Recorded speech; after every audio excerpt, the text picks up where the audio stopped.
Hello बच्चों, कैसे हैं आप लोग। आज हम आपके क्लास 9 का जो चैप्टर है, चैप्टर 13 पृष्ठीय क्षेत्रफल और आयतन का एक सारे चैप्टर्स में से सभी एक्सरसाइज में से कुछ इंपॉर्टेंट जो क्वेश्चंस हैं उनको डिस्कस करने वाले हैं। ये आपके एग्जाम के लिए इंपॉर्टेंट हैं। जरा बच्चों देखिएगा, पहला क्वेश्चन क्या कह रहा है यहाँ पर कि एक कमरे की लंबाई, चौड़ाई और ऊंचाई क्रमशः 5 मीटर, 4 मीटर और 3 मीटर है। तो इसमें जो आपका दे रखा है ये कि लंबाई, चौड़ाई और ऊंचाई क्रमशः 5 मीटर, 4 मीटर और 3 मीटर। तो इसमें पहली वाली जो लाइन, पहले लिखा हुआ है लंबाई, तो पहली वाली संख्या ये लंबाई है 5 मीटर। दूसरा लिखा चौड़ाई है 4 मीटर और तीसरा लिखा है ऊंचाई है आपका 3 मीटर। इसके आगे पूछ रहा है बच्चों कि ₹7.50 प्रति मीटर स्क्वायर की दर से चारों दीवारों और छत पर सफेदी का व्यय ज्ञात करो। तो बच्चों आपको पता है कि कमरा होता है घनाभ के आकार का। कमरा किस तरीके का होता है? घनाभ के आकार का। इसमें लंबाई, चौड़ाई, ऊंचाई तीनों चीजें होती हैं। तो इसमें अगर बात करें चारों दीवारों का और छत की, तो इसमें छत जो होती है वो आपकी आयताकार होती है। इसमें लेंथ होती है और इसमें ब्रेथ होती है। तो हम यहाँ पर कर रहे हैं बच्चों कि कमरे की लंबाई हम लिखेंगे बच्चों, कमरे की लंबाई लिखेंगे। इसमें कमरे की लंबाई ये आ रही है आपकी L से डिनोट करते हैं लंबाई को, चौड़ाई को आप B से डिनोट करते हो और ऊंचाई को आप किससे डिनोट करते हो बच्चों? H से डिनोट करते हो। तो लंबाई L बराबर लेंथ यानी कि आपका आ गया 5 मीटर, चौड़ाई B यानी कि ब्रेथ ये आ गया आपका 4 मीटर और ऊंचाई H यानी कि हाइट आपकी आ गई 3 मीटर। तो कमरे की दीवारों और छत पर सफेदी का व्यय ज्ञात करना है हमें। तो हम लिखेंगे बच्चों कमरे की दीवारों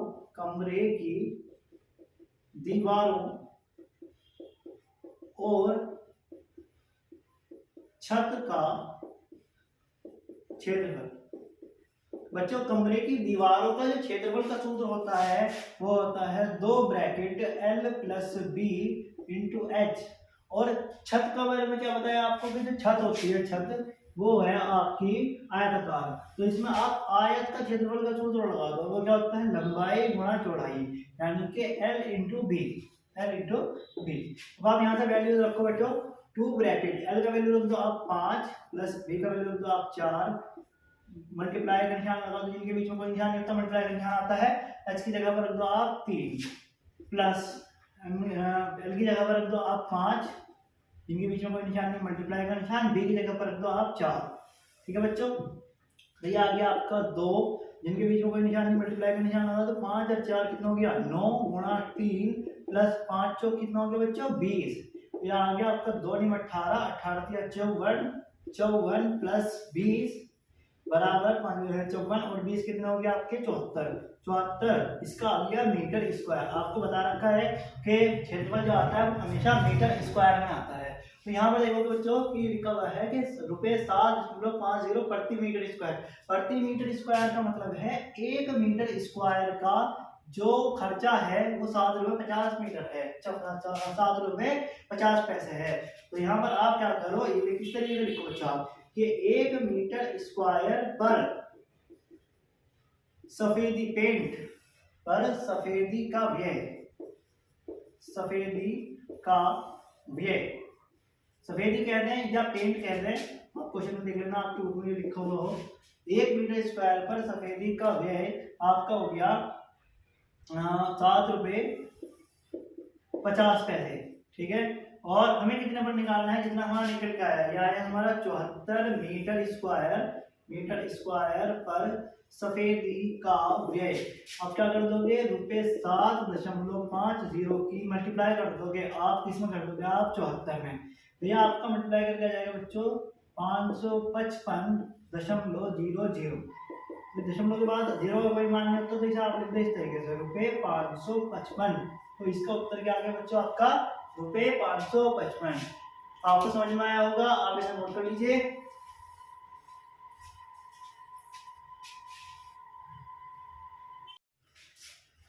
देखिए बच्चों, अगला क्वेश्चन है, किसी आयताकार हॉल के फर्श का परिमाप 250 मीटर है। यदि ₹10 प्रति मीटर स्क्वायर की दर से चारों दीवारों पर पेंट कराने की लागत 15,000 रुपए है। तो इस हॉल की ऊंचाई ज्ञात करो। तो बच्चों इसमें आप देखो, आपको दे रखा है फर्श, आयताकार फर्श का परिमाप। आयत का परिमाप क्या होता है बेटे, 2 ब्रैकेट L प्लस B। हम लिखेंगे आयताकार फर्श का परिमाप। इसमें बच्चों में दे रखा है, इसमें दे रखा है 250 मीटर। और आयत का परिमाप क्या होता है बच्चों, 2 ब्रैकेट L प्लस B।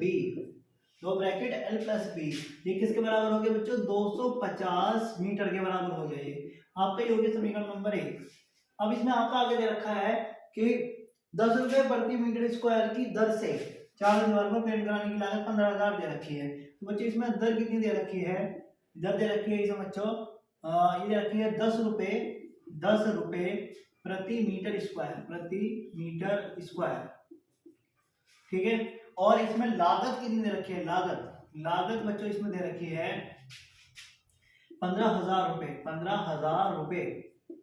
तो बच्चों इसमें अगर हमें चारों दीवारों का क्षेत्रफल निकालना है तो उसका सूत्र ये होता है, चारों दीवारों का क्षेत्रफल बराबर इसमें आपका हो जाएगा, जब आपको दर दे रखी हो और लागत दे रखी हो तो क्षेत्रफल निकालने का सूत्र ये होता है बच्चों, लागत अपॉन में दर। तो ये आ जाएगा आपका, लागत आ गई आपकी 15,000 रुपए और दर आ गई आपकी 10 रुपए प्रति मीटर स्क्वायर। तो आपका एक जीरो से एक जीरो कट गया और ये आ गया आपका 1500 रुपए, 1500 metre square, sorry 1500 metre square, ठीक है। तो ये आ गया आपकी चारों दीवारों का क्षेत्रफल। अच्छा बच्चों, आप चारों दीवारों का क्षेत्रफल आ गया आपका, चारों दीवारों का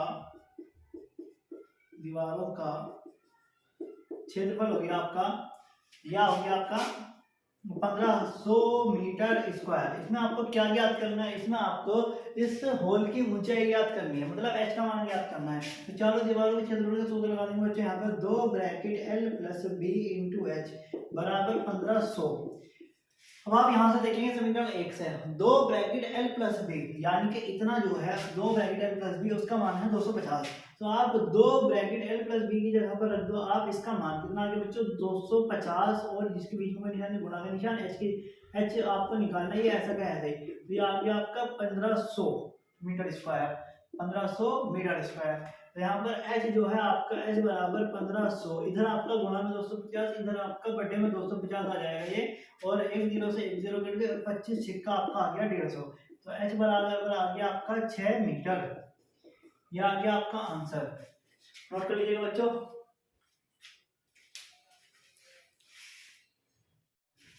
बेटे अगला सवाल हमारा, माचिस की डिब्बी के माप 4 सेंटीमीटर गुणा 2.5 सेंटीमीटर गुणा 1.5 सेंटीमीटर है, ऐसी 12 डिब्बियों के पैकेट का आयतन क्या होगा। तो माचिस की डिब्बी का आपको पता होना चाहिए बच्चों, माचिस की डिब्बी जो होती है वो घनाभ आकार की होती है, उसमें लेंथ ब्रेथ हाइट यानी कि लंबाई चौड़ाई और ऊंचाई तीनों अलग अलग होती है। तो यहाँ पर आप माचिस की डिब्बी का आयतन निकालेंगे तो आपकी माचिस की डिब्बी की माप दे रखी है। तो हम लिखेंगे बच्चे यहाँ पर माचिस की डिब्बी की माप दे रखी है आपको बच्चों 4 सेंटीमीटर गुणा 2.5 सेंटीमीटर और गुणा 1.5 सेंटीमीटर। बच्चों इस तरीके से जब भी आपको दे तो आपको एक बात का ध्यान रखना है कि उसमें जो पहली वाली माप होती है वो लंबाई होती है, दूसरी माप चौड़ाई होती है और तीसरी माप ऊंचाई होती है। यहाँ पर L का मान आपको दे रखा है 4 सेंटीमीटर लेंथ यानी कि लंबाई, और फिर आपको दे रखा है चौड़ाई भी बराबर 2.5 सेंटीमीटर, फिर आपकी ऊंचाई यानी कि h का मान दे रखा है 1.5 सेंटीमीटर। इसमें बेटे आपको जो क्वेश्चन के अंदर दिया है वो दिया है कि माचिस की डिब्बी के माप निकाल दे रखे हैं और साथ ही साथ 12 डिब्बियों के पैकेट का आयतन का पूछा है आपसे। तो आप क्या करेंगे इसमें कि जो आपका एक माचिस की डिब्बी है उसका आयतन निकाल लेंगे और फिर पैकेट का आयतन निकालने के लिए आप 1200 उसमें गुणा कर देंगे। तो देखो बच्चे किस तरीके से लिखेंगे, एक डिब्बी का आयतन घनाभ के आयतन का सूत्र क्या होता है बच्चों, L into B into H. यहाँ पर L का मान रख दो आप, L का मान 4 है, B का मान 2.5 है और H का मान आपका 1.5 है।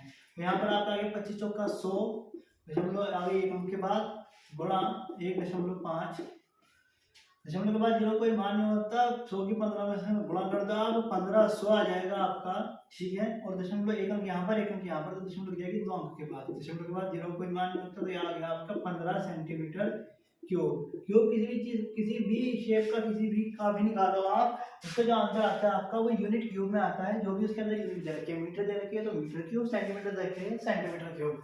तो यहाँ पर एक डिब्बी का आयतन आ गया आपका 15 सेंटीमीटर क्यूब। तो अब आपको क्या निकालना है कि आपको 12 डिब्बी वाले पैकेट का आयतन निकालना है बच्चों आपको यहाँ पर। तो आप क्या करो, एक डिब्बी का आयतन आपका आ गया 12 सेंटीमीटर, तो 15 डिब्बी का आयतन आ जाएगा। एक डिब्बी का आयतन आ गया आपका 15 सेंटीमीटर क्यूब, तो 12 डिब्बी वाले पैकेट का आयतन आ जाएगा आपका 15 गुणा 12, यह जाएगा आपको गुणा करके 12 पंजे 60 के 0, और 12 एक 12 और 6 18, 180 सेंटीमीटर क्यूब। समझ में आया बच्चों, नोट कर लीजिएगा।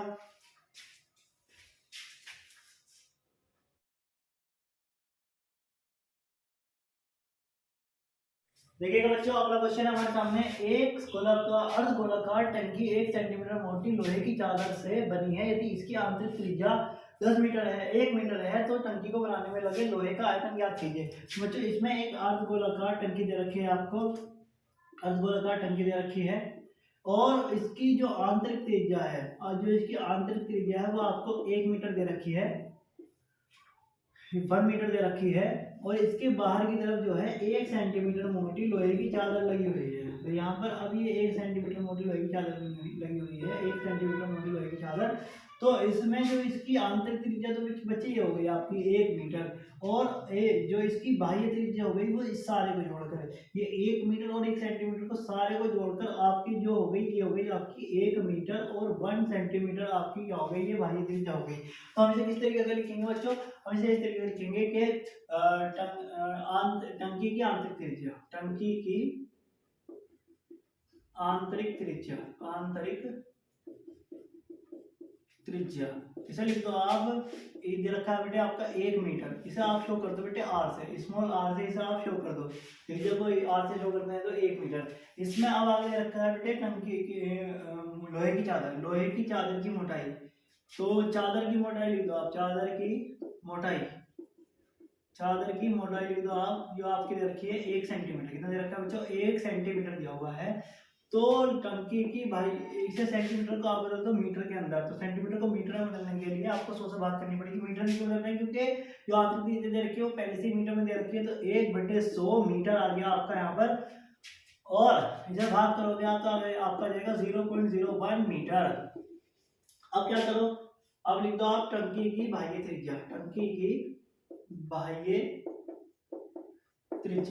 की बाह्य त्रिज्या दिया जाएगा बेटा आपका कैपिटल आर बराबर, आंतरिक त्रिज्या को स्मॉल आर से दिखा दो, कैपिटल बाह्य त्रिज्या को कैपिटल आर से दिखा दो। यहाँ पर ये आप क्या कर दो, आंतरिक त्रिज्या प्लस चादर की मोटाई 0.01 ये जोड़ दो, तो 1 मीटर प्लस 0.01 सेंटीमीटर आ जाएगा आपका। ये आ गया आपका r बराबर 1.01 मीटर, जोड़ दोगे आप 1.01 मीटर आ जाएगा। तो यहाँ पर टंकी में लगे लोहे का आयतन ज्ञात करना है हमें, टंकी में लगे लोहे का अगर बच्चों आयतन ज्ञात करो, टंकी में लगे लोहे का आयतन आप देखो बच्चों, यहाँ पर ये जो टंकी का आंतरिक आयतन है, इसमें से ये जो अंदर वाला आयतन है, इसमें से आप क्या करो, इसको आप क्या कर दो, इसके बाह्य पूरे आयतन में से आप इसे घटा दो, तो टंकी में लगे लोहे का आयतन आ जाएगा। तो यहाँ पर देखो बच्चों कि टंकी का बाह्य आयतन लिख देंगे, बाह्य आयतन और माइनस कर देंगे, माइनस टंकी का आंतरिक आयतन, तो ये माइनस का निशान है बच्चों। तो टंकी का बाह्य आयतन है आपका, बाह्य टंकी का है अर्धगोला के आयतन का सूत्र लगाइए बच्चों, ये लगेगा आपका 2/3 पाई, और बाह्य आयतन है तो बाह्य त्रिज्या लेंगे कैपिटल आर क्यूब, माइनस आंतरिक त्रिज्या के लिए लेंगे बेटे 2/3 पाई और स्मॉल आर क्यूब। अब यहाँ पर देखो बच्चों 2/3 पाई इसमें भी है, 2/3 पाई इसमें भी है, तो 2/3 पाई क्या कर लो बच्चों, कॉमन ले लो, और यहाँ पर आपका रह गया कैपिटल आर क्यूब, यहाँ रह गया आपका माइनस स्मॉल आर क्यूब। यहाँ पर आप मान रखो 2/3 पाई का मान रख दो 22/7, और आर का मान ले लो जी, आप आर का मान ले लो, आप आर का मान आ गया आपका 1.01, इसका कर दो आप क्यूब, माइनस आर का मान है स्मॉल आर का मान है 1 का क्यूब। तो जब आप इसका क्या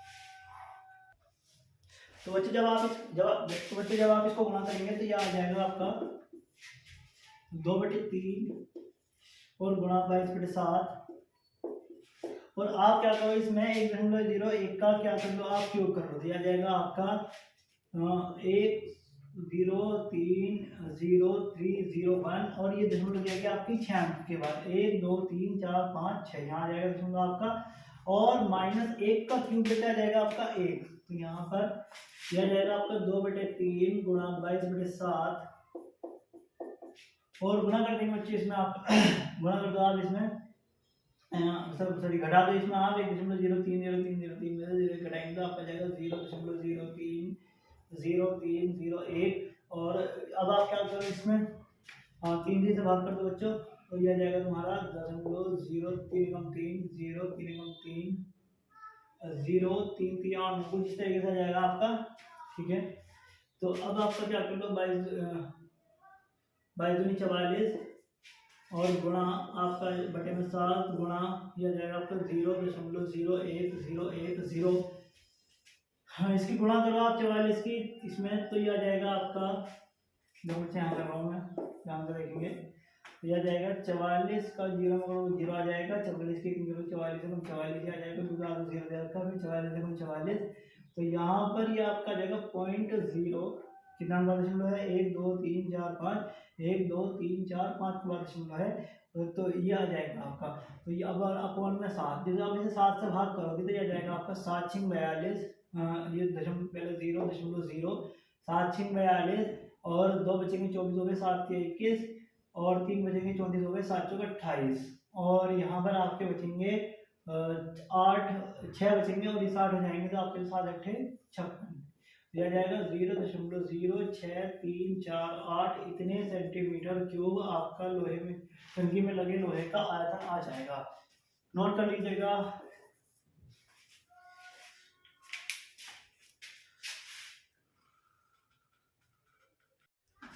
देखिए बच्चों अगला क्वेश्चन आपके सामने, किसी वृत्ताकार कुएं का आंतरिक व्यास 3.5 मीटर है और यह 10 मीटर गहरा है, तो उसका व्यास दे रखा है हमें 3.5 मीटर, इससे आप क्या निकालोगे, त्रिज्या निकाल लोगे, और यह 10 मीटर गहरा है। गहराई मतलब अगर नीचे से देखेंगे तो वो ऊंचाई ऊंचा रहता है, और ऊपर से देखेंगे तो वो नीचे गहरा रहता है, तो मतलब ये किसका मान है, ये आपका एच का मान है। हमें याद करना है आंतरिक वक्रपृष्ठीय क्षेत्रफल और 40 में प्रति वर्ग मीटर की दर से इसके वक्रपृष्ठ पर प्लास्टर कराने का वेग।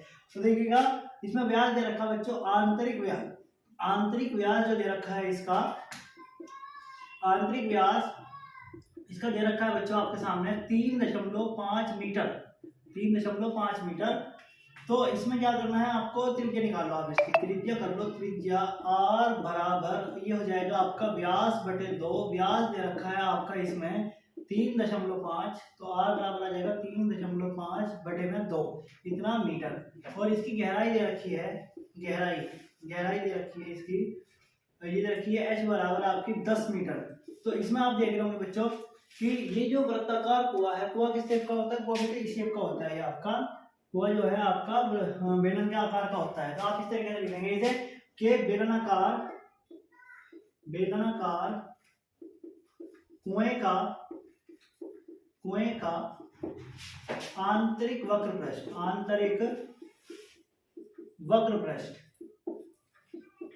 कितना जाएगा बच्चों आपका, बेलन का वक्रपृष्ठ का क्षेत्रफल क्या होता है बेटे 2πr/h। तो यहाँ पर आप मान रख दो 2π की जगह पर पाई का मान रख दो 22/7 गुणा r की जगह पर r का मान रख दो आप 3.5 बटे में 2, और h का मान रख दो आप, h का मान है आपका 10 मीटर, तो 10 रख दिया आपने यहाँ पे, तो ये हो गया आपका 2 से तो आपका 2 कट गया, और 7 पंजे आपका आ गया 35, तो 0.5 आ गया ये, तो ये आ गया आपका 5 धाम 50 या 22 पंजे 100, 22 पंजे 110 और 110 की 10 में गुणा करके दिया जाएगा आपका 1100। 1100 दशमलव लग रही है एक अंक के बाद बच्चे दशमलव लग जाएगी यहाँ पर, और दशमलव के बाद जीरो कोई मान नहीं होता, तो ये आ गया आपका 110 मीटर स्क्वायर। 110 metre square. आपके पहले क्वेश्चन का क्या हो गया बच्चा, आंसर हो गया। ये बोल रहा ना आंतरिक वक्र प्रश्न क्षेत्रफल याद करो, तो हमने बेलनाकार कोण का आंतरिक वक्र प्रश्न याद कर लिया। अब इसमें जो दूसरा क्वेश्चन है वो ये है कि 40 रुपए प्रति वर्ग मीटर की दर से इसके वक्र पृष्ठ पर प्लास्टर का व्यय ज्ञात कीजिए। तो हम इसमें बच्चे लिखेंगे कि 40 रुपए प्रति वर्ग मीटर का मतलब क्या है कि 1 वर्ग मीटर, यानी कि 1 मीटर स्क्वायर पर सफेदी का व्यय जो है, प्लास्टर का जो व्यय है वो है 40 रुपए। हम यहाँ पर लिखेंगे इस तरीके से कि 1 मीटर स्क्वायर, वर्ग मीटर का मतलब है बच्चों 1 मीटर स्क्वायर वक्र पृष्ठ पर, वक्र पृष्ठ पर प्लास्टर का व्यय, प्लास्टर का व्यय ये दे रखा है आपको बच्चों 40 रुपए। कितना दे रखा है 40 रुपए, 40 रुपए। तो आपका कितना वक्र प्रश्न निकल के आया, आपका वक्र प्रश्न निकल के आया बेटा 110 मीटर स्क्वायर। यहाँ पर लिखा आप 110 मीटर स्क्वायर वक्र पृष्ठ पर प्लास्टर का व्यय आपका आ जाएगा बच्चों 1 मीटर स्क्वायर अंदर आया है 40 रुपए, तो इस पर आ जाएगा 110 पर आ जाएगा बेटा 40 की, इसमें आप क्या कर दो गुणा कर दो 110 में, दिया जाएगा आपका 0 की 0, 2 0 आ गई आपकी, और 11 चौक 44, 44 मीटर स्क्वायर, 44 रुपए आ जाएगा बेटा आपका। 1 मीटर स्क्वायर का आ गया आपका 40 रुपए, तो 110 मीटर स्क्वायर का आ गया आपका 4400 रुपए, आंसर आ गया। इसे आप क्या कर लो बच्चों, नोट कर लो।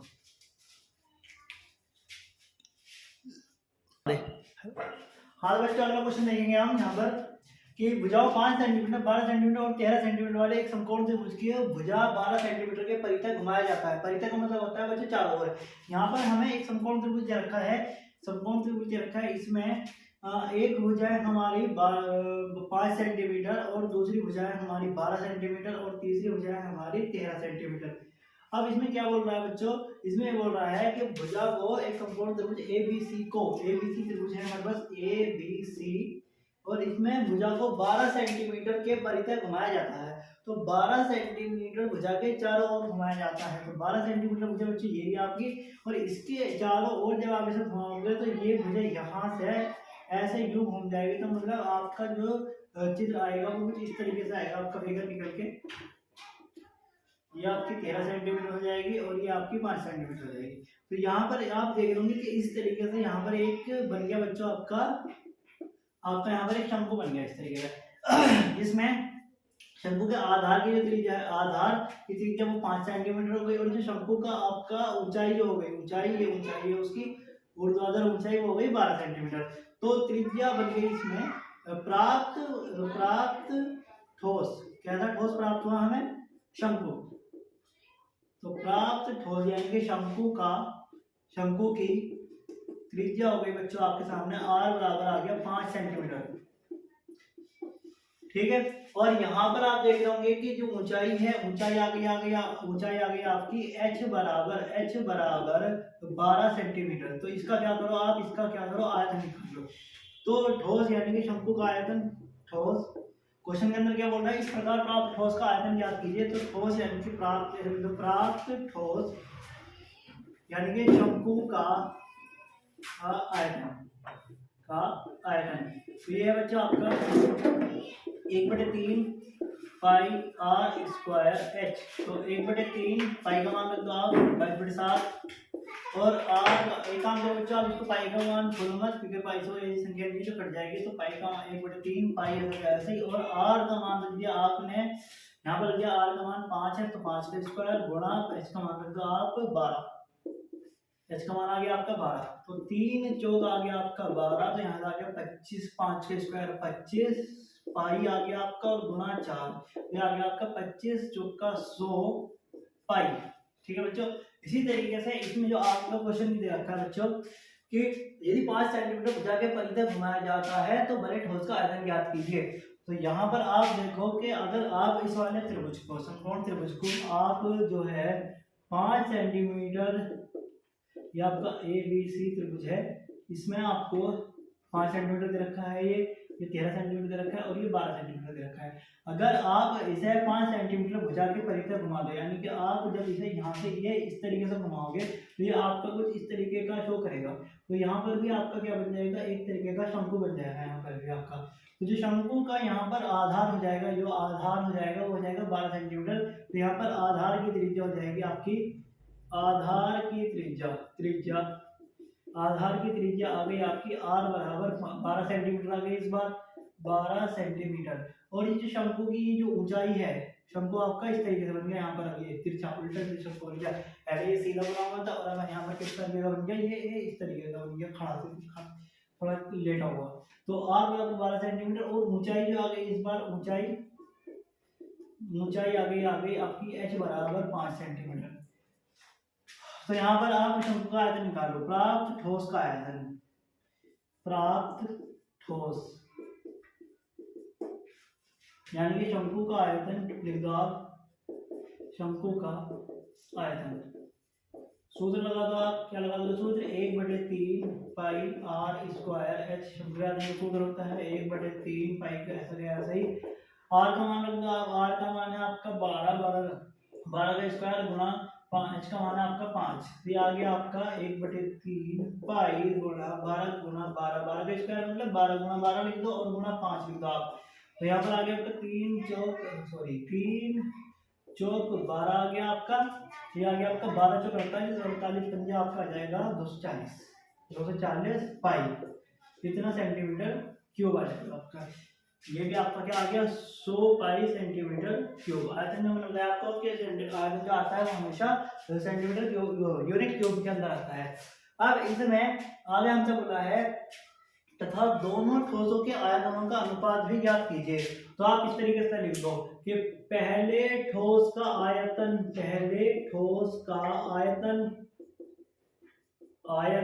और बटे में दूसरे ठोस का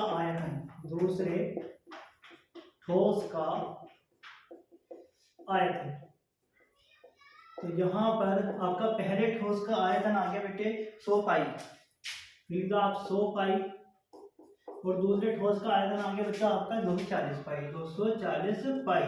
तो यहाँ पर ये पाई से पाई कट गया और 1 जीरो से 1 जीरो कट गई, और आप देखो यहाँ पर आ गया आपका 10/24।